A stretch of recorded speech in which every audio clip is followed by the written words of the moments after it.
자, 전세 대란이라고 하죠. 지금 전세 물량이 없습니다. 대단지에도 전세 물량이 없고요. 지금 전세 고객이 하늘의 별 따기입니다. 자, 어저께 11월 19일 전세 대책이 나왔습니다. 자, 전세 대책이 나옴으로 인해서 시장이 과연 지금 안정될지 그런 것을 한번 짚어보겠습니다.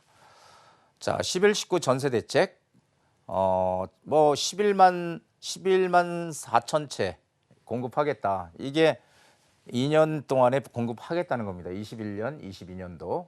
근데 지금 보면은 뭐 85제곱미터 중형 임대도 나온답니다. 2025년도까지 6만 3천 가구를 중형도 나오게 하겠다.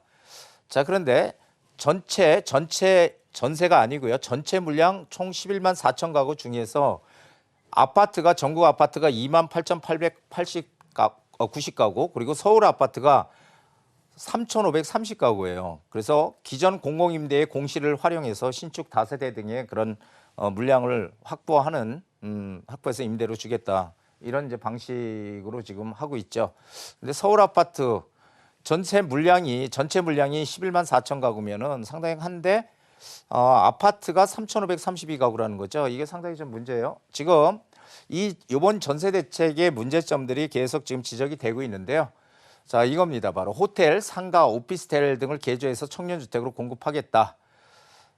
자, 여기 보면 여기 기사 내용인데요. 베니키아 호텔 전례 이전나 정부 여당 전세 대책도 일방통행 이런 기사가 나왔습니다. 이게 뭐냐면은 종로 그 승인동에 과거 시장 때 베니키아 호텔이라는 거를 개조를 해가지고 그래가지고 청년 임대주택으로 공급을 했어요. 청년.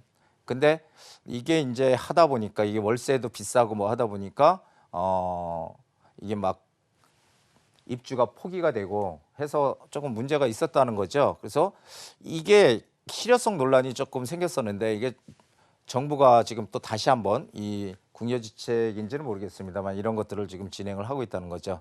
그런데 이제 뭐 저는 이제 의도는 충분히 이해가 되지만 워낙 지금 전세가 물량도 없고 하니까 어떻게든지 빠른 시간 내에 뭔가 만들어내야 되잖아요. 이 공급량을. 자, 그런데 이제 문제는 호텔 같은 걸 뭐 매입을 해야 되잖아요. 매입을 해서 매입 가격도 물론 이 역세권 쪽에 서울 시내 이런 건 또 비싸겠지만 그걸 또 사들여 가지고 리모델링을 해야 되잖아요. 리모델링을 해서 분양이 아니라 임대를 줄 때 그 비용이요. 이 차라리 철거하고 나서 새로 지는 비용과 비슷하답니다. 이게 그러니까 이게 엄청난 사실은 낭비란 얘기죠. 차라리 땅을 사서 거기다가 새로 짓는 게 낫다는 얘기죠. 자, 전세 나는 전공법을 써야지. 이거는 비전공법을 쓰면 절대 안 된다는 겁니다. 왜 그러냐면은 전세 시장은 수요와 공급에 의해서 전세가가 형성되는 시장이거든요. 그렇죠? 여기는 투기 수요가 개입할 여지가 전혀 없습니다. 오로지 수요와 공급에 의해서 전세가가 결정이 되는 거죠. 수요보다 공급이 많으면 전세가도 싸지고, 그렇죠? 만약에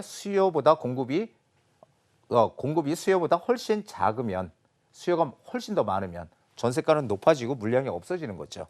오로지 시장에 의해서 전세 시장이 결정이 되는 거예요. 실수요에 의해서. 그렇다면 어떻게 돼요? 실수요에 의해서 결정이 되니까 늘려야 되는 거죠. 전세 물량을. 근데 지금 이런 대책들을 가지고서는 전세 물량이 늘어나기 어렵다는 겁니다. 자, 주택 임대사업자 혜택 폐지. 임대사업자한테 혜택을 주니까 임대사업자를 내서 서민들한테 전세를 주고 이렇게 많이 했는데 이거 폐지가 되니까 이제 이런 것들도 전세 물량도 줄고 또 임대차 3법으로 인해서 전세 물량이 또 급감했더라. 이건 물론 정부에서는 임대차 3법으로 전세 물량이 급감했다는 걸 인정을 잘 안 할지 모르겠지만 지금 대다수의 그런 여론은 이렇게 지금 얘기를 하고 있습니다. 해답은 전세 공급 물량을 늘리는 거죠. 늘리는 거예요, 확실히. 근데 임시 방편으로 늘려서는 안 된다는 거죠. 그리고 어디에 공급을 늘릴 것인가가 가장 중요하다는 겁니다. 이게 지금 정부 정책은 뭐 11만 4천 가구를 2년 내에 늘리겠다. 이거는 뭐예요? 이거는 양적 공급에 지금 치중하고 있다는 거죠. 양적 공급. 무조건 빨리 늘려야 된다라는 양적 공급. 이게 아니고요. 질적 공급을 늘려야 된다는 거예요. 질적 공급. 그러니까 지금 우리 그 시민들이 원하는 게 빌라나 이런 오피스텔이나 아니면은 상가를 뭐 개조해가지고 호텔을 개조해서 이게 아니고요. 아파트입니다. 아파트. 아파트에 3, 4인 가구 들어갈 수 있는 그런 아파트들. 이거를 원하는 거거든요. 그래서 이제 질적인 공급이 필요한 거지 양적인 공급이 필요하지 않다는 겁니다. 그리고 자, 이 원룸 가구들을 1인 가구가 폭발적으로 늘어나더라. 1인 가구 이렇게 얘기하지만 실제로 소득 수준이 높아지게 되면요. 1인 가구라도 원룸에 살기를 원할까요? 혼자 산다고 해서 난 방이 하나면 난 너무 만족해. 난 소득이 너무 높아. 근데 방 하나에 만족할까요? 아니잖아요. 원하지 않습니다. 원룸에 살기 소득 수준이 낮기 때문에 원룸에서 시작을 하는 것뿐이지. 그렇다면 대부분의 사람들은 소득이 늘어나면은 내가 혼자 살더라도 큰 집에 살기를 원해요. 방 2개, 2개보단 더 3개. 미국도 50년 동안 주거 공간이 2배가 늘어났다는 사실이 역사적인 사실입니다.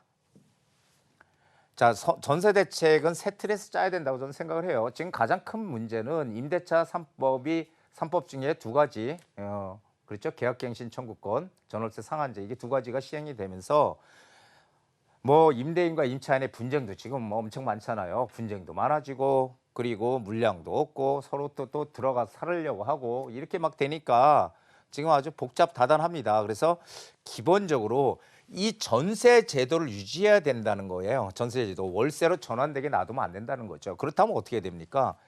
임차인 위주의 주거 안정 대책이 아닌 임대인, 임차인이 같이 공존할 수 있는 공생이 필요하다는 거예요. 공생이. 그래서 뭐 무리하게 이런 임대차 3법 이것도 시행을 하는 건 근본적인 취지는 맞다고 보지만 하지만 잘 좀 뭔가 보완을 해서 임대인들도 만족할 수 있는 임차인 위주가 아니고 임대인도 우리 똑같은 국민이잖아요. 그러니까 이런 전세 대책이 새 틀에서 짜야지 이게 너무 급하다고 이 주먹구구식으로 이렇게 대책을 내놓으면 안 된다는 게 제 생각입니다. 자, 전세 수급 지수가 사상 최대로 지금 높다고 합니다. 최악 전세난 우려. 서울 아파트 전세 수급 지수가 역대 최고라고 하죠. 지금 전세 수급 지수가요. 뭐 191.1이랍니다. 지금.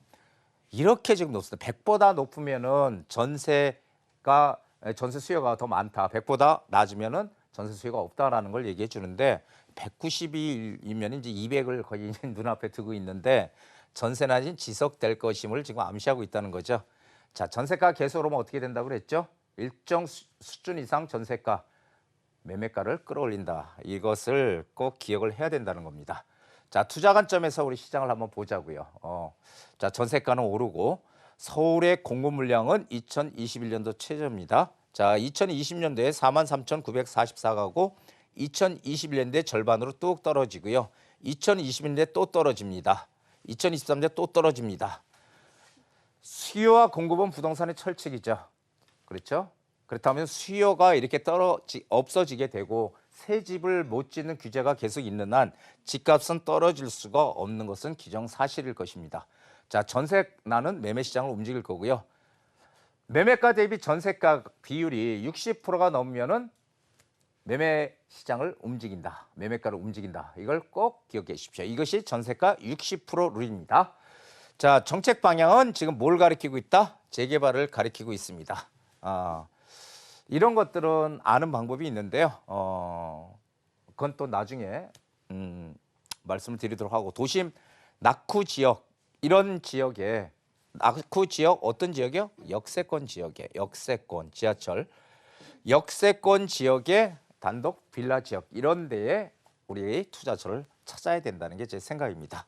그래서 이런 곳이 어딘지 그런 것들 세미나를 통해서 제가 강의를 하고 있습니다. 자, 위대한 이들은 목적을 갖고 그 위에 사람들은 소원을 갖는다. 자, 목적을 가지면은 우리가 이루려고 노력을 하죠. 소원은 뭐예요? 비는 거잖아요. 소원은 되도록 해달라고. 그래서 우리는 목적을 가져야 되는 거죠. 그래서 우리가 부동산 투자도 역시 마찬가지입니다. 항상 자기가 어떤 부자가 되겠다는 목적을 가지고 부자의 마인드로 접근을 해야지 우리가 투자를 해서 이익을 낼 수 있는 거죠. 그렇게 되려면 공부도 역시 필요한 것이고요. 자, 열심히 공부하시고요. 하다 보면은 분명히 뭔가가 보일 겁니다. 자, 오늘 여기까지 진행하겠습니다.